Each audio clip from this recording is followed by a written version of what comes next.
Cambridge IELTS 2 by the University of Cambridge Local Examination Syndicate. Published by Cambridge University Press, 2000. This recording is copyright.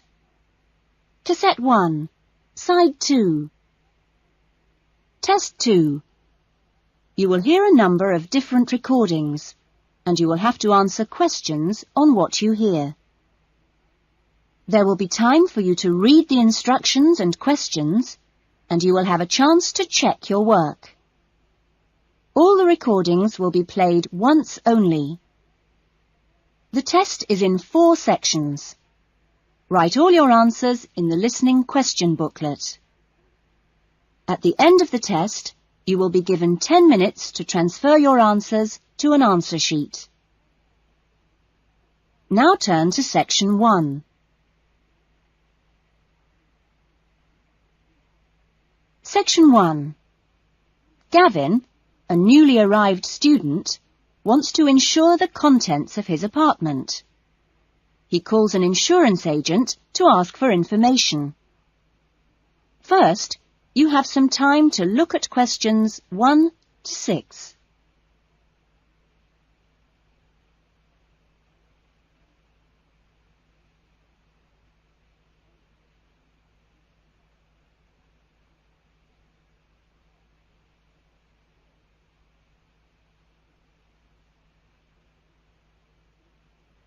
You will see that there is an example that has been done for you. On this occasion only, the conversation relating to this will be played first. Good morning, Diane Davis. Can I help you? Yes, I'd like to get some insurance for the contents of my home. Fine. When did you move into the house? A couple of weeks ago. And, it's an apartment, actually. I was told by the landlord that it would be a good idea to get some insurance for the furniture and other personal possessions. Gavin moved into his apartment 2 weeks ago, so B has been circled. Now we shall begin. You should answer the questions as you listen, because you will not hear the recording a second time. Listen carefully to the conversation and answer questions 1 to 6. Good morning, Diane Davis. Can I help you? Yes, I'd like to get some insurance for the contents of my home. Fine. When did you move into the house? A couple of weeks ago. And, it's an apartment, actually. I was told by the landlord that it would be a good idea to get some insurance for the furniture and other personal possessions. Fine. Well, let's get some details. What kind of apartment is it? It's a 2-bedroom apartment. Huh?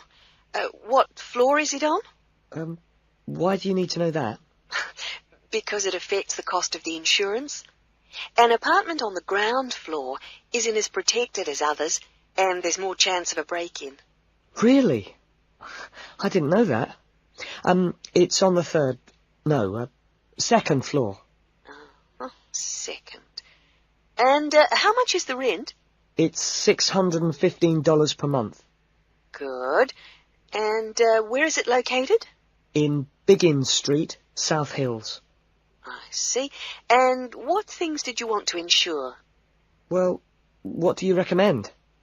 Well, the most important things are those which you would normally find in a home. Things like the television, fridge, and so on. I see. Well, I've got a fridge and a stereo system, which I've just bought from a friend. And how much did you pay for the fridge? $450. 50 or 15? 50. And the stereo system cost $1,150. Have you got a television? Yes, but it's very old and not worth much. Okay. Well, is there anything else you want to insure? Yes, I've got a couple of watches and my CDs and books. How much do you think they're worth? The watches are worth $1,000. For both of them? No, each one. And altogether, the CDs and books cost me about $400. Okay, so the value of everything you want to insure is $4,000. How much will the insurance cost? Let me see, $4,000 divided by plus 10%. Right, so this kind of insurance, that's private contents insurance, it comes to $184 for a 12-month period. $184? Well, that sounds pretty good. Okay, I'll take that policy. Before the conversation continues, you have some time to look at questions 7 to 10.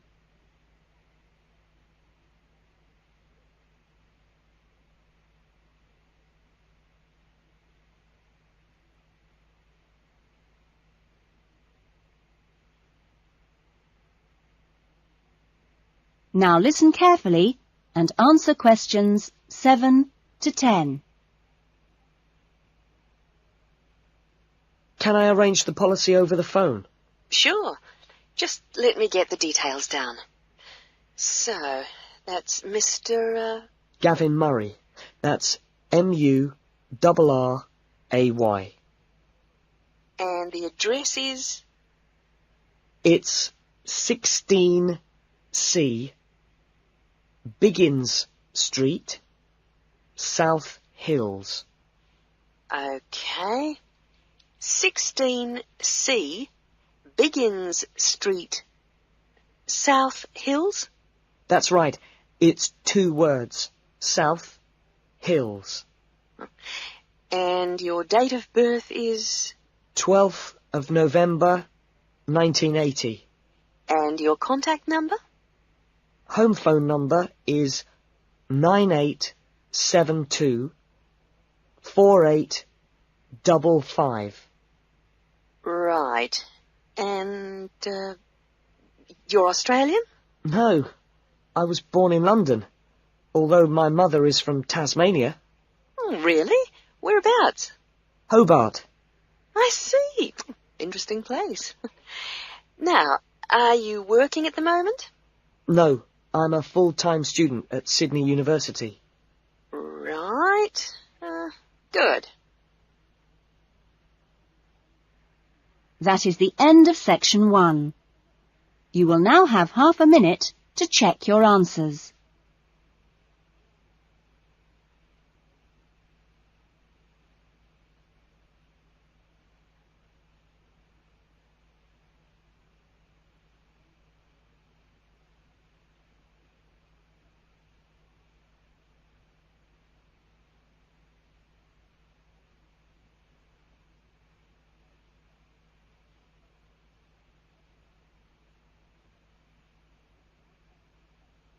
Now turn to section 2.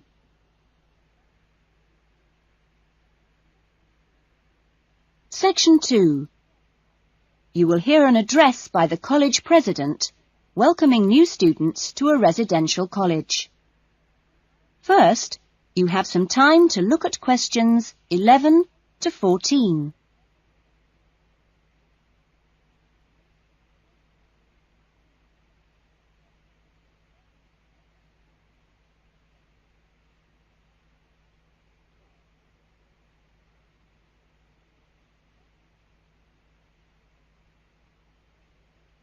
Now listen carefully to the first part of the talk and answer questions 11 to 14.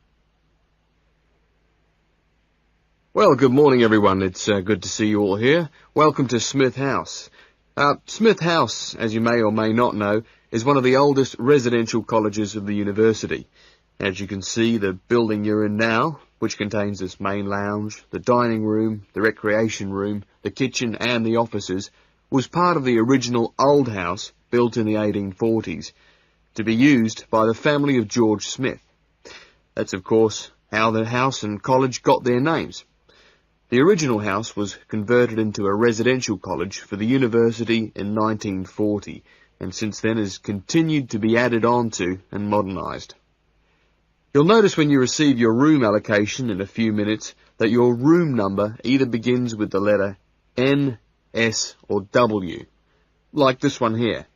The first letter refers to the 3 wings of the college, which come away from this main building.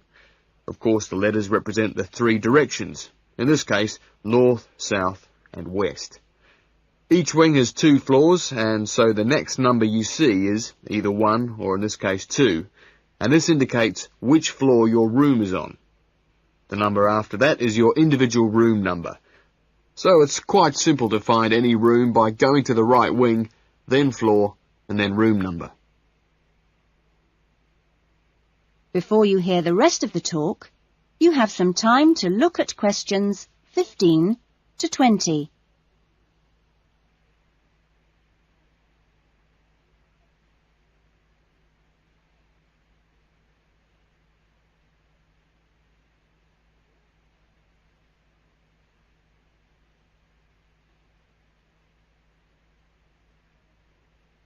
Now listen carefully and answer questions 15 to 20. You'll also notice, when you receive your orientation pack shortly, that there are 2 keys. One is the key to your room, and only you have that key, and the other is a key to the front door, which you've just come through here from the street. This door is closed and locked at 8 p.m. every night, and opened again at 7 a.m. You'll need your key if you're coming back to the college between those times. We ask all students to always enter and leave the college through the front door. You'll notice at the end of each corridor that there is another door, but these are fire doors and are kept locked from the outside. They should only be opened from the inside in case of emergency. In your fees, you've paid a laundry fee, which covers the cleaning of bed linen and towels. All bed linen and towels are clearly embossed with the name Smith House, so it's easily identifiable. If you want your other laundry to be done by the college, this can be arranged for a small extra fee. There are only a few rules here at Smith House, and we have these rules so that we can all live comfortably together. The most important rule is that there must be no noise after 9 p.m. There is also no smoking in the rooms or anywhere inside the college, but smoking is permitted on the balconies. All meals are served in the dining room. Meal times are listed in your orientation pack. Please read these carefully, as meal times cannot be changed, and if you arrive late, I'm sorry to say, you'll just go hungry. If you're unsure about things, each floor has an elected floor senior, who is usually a student in their 3rd or 4th year of study, who's been at Smith House for a while. The floor seniors will introduce themselves later today and answer any questions you have. But for now, I'm going to hand you over to Marnie, who is going to give you the orientation packs and keys. Thanks, Marnie. That is the end of section 2. You will now have half a minute to check your answers.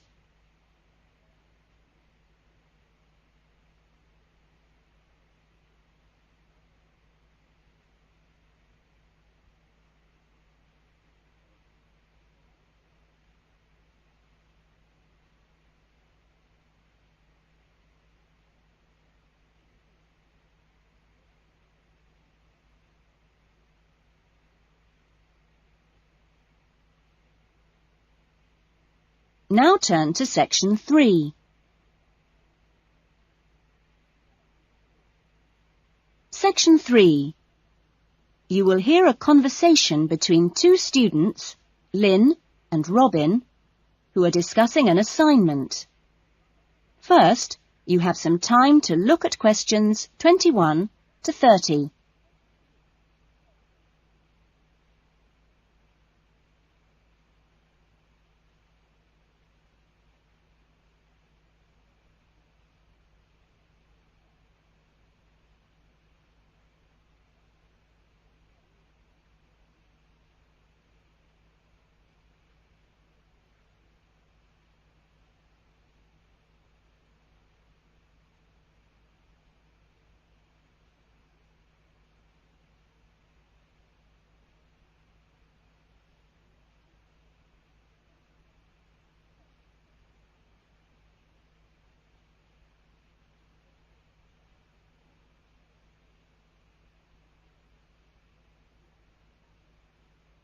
Now listen carefully to the conversation and answer questions 21 to 30.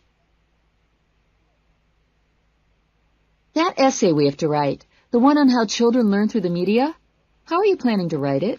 Well, I've given it some thought, and I think that the best way to approach it is to divide the essay into two parts. First of all, we'd have to look at some examples of each type of media. Yes, what they are. Then we could describe how we can use each medium so that children can learn something from each one. Exactly. Maybe we could draw up a table and look at examples of each medium in turn. Let's see. The different forms of media would be the print media. Here you'd have things like books and newspapers, that sort of thing. And included in these are the pictorial forms of print media, like maps. Yes, maps are really just formal pictures, aren't they?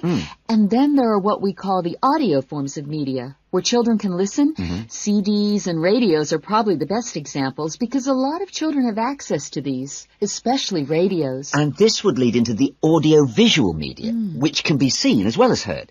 Film, television, and we mustn't forget videos. Yes, but there's a final category as well.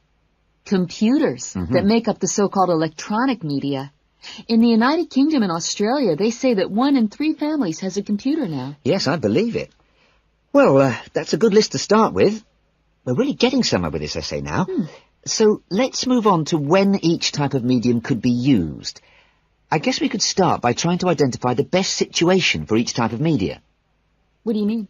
I'm talking about whether each medium should be used with different size groups.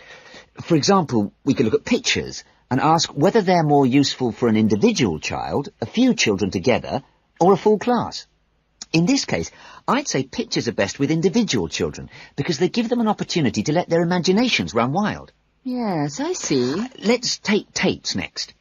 Although tapes look ideal for individual children, I feel they're best suited to small group work. This way, children don't feel isolated because they can get help from their friends. Computers are the same. I think they're better with small numbers of children, and they're hardly ever useful with a whole class. Videos, however, are ideal for use with everyone present in the class, especially when children have individual activity sheets to help them focus their minds on what's in the video. And what about books? What would you recommend for them? Books are ideal for children to use by themselves. I know they're used with groups in schools, but I wouldn't recommend it. Other pictorial media like maps, though, are different. I'd always plan group work around those. Give the children a chance to interact and to share ideas. I agree. Teachers often just leave maps on the wall for children to look at when they have some free time. But kids really enjoy using them for problem solving. Yes. Different people have different ideas, I suppose. Yeah, and different teachers recommend different tools for different age groups. That is the end of section 3. You will now have half a minute to check your answers.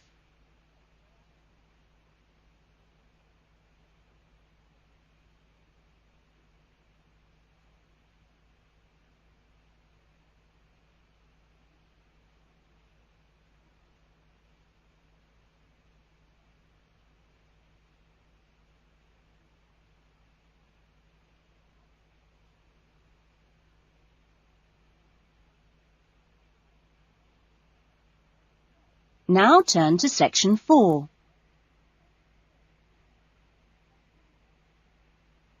Section 4.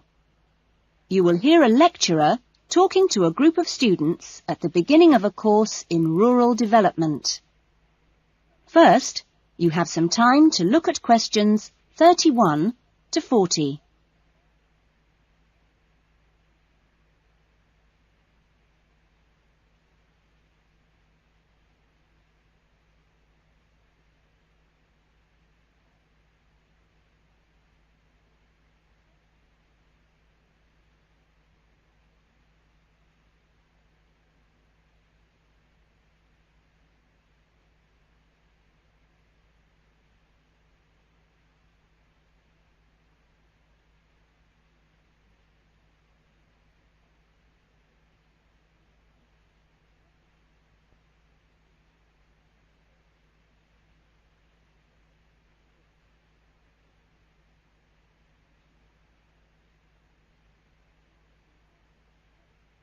Now listen carefully to the talk and answer questions 31 to 40. I hope that this first session, which I've called an Introduction to British Agriculture, will provide a helpful background to the farm visits you'll be doing next week. I think I should start by emphasising that agriculture still accounts for a very important part of this country's economy.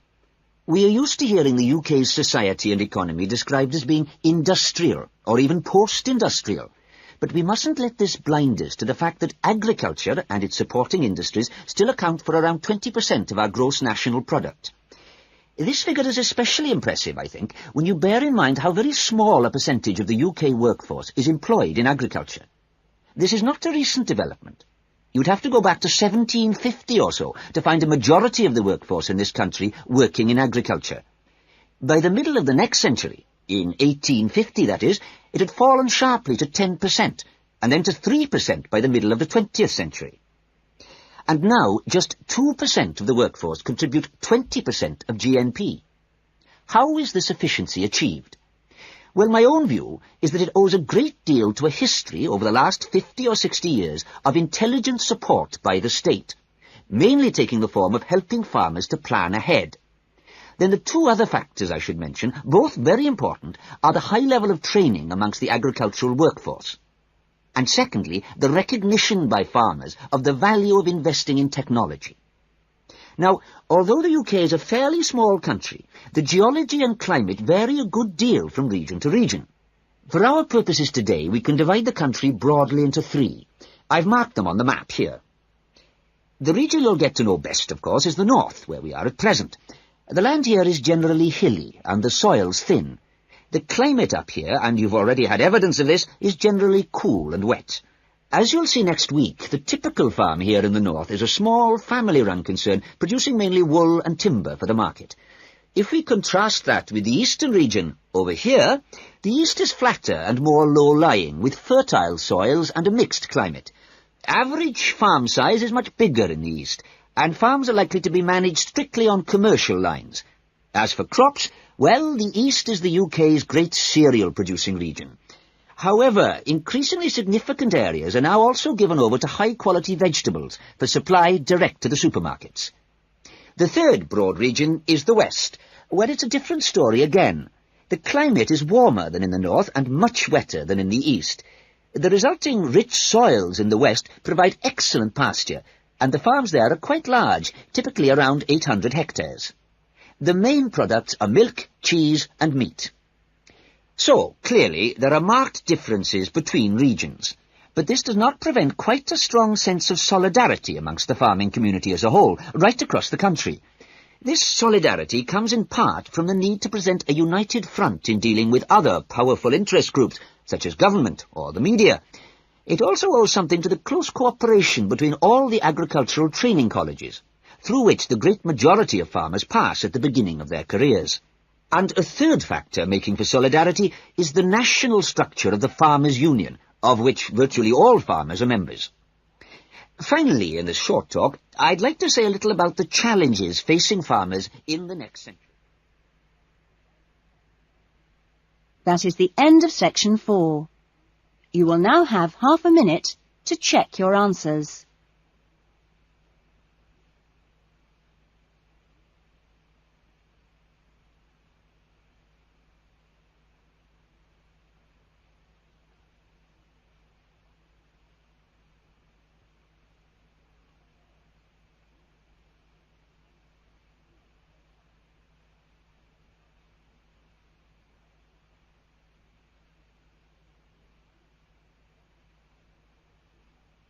That is the end of the listening test. In the IELTS test, you would now have 10 minutes to transfer your answers to the listening answer sheet.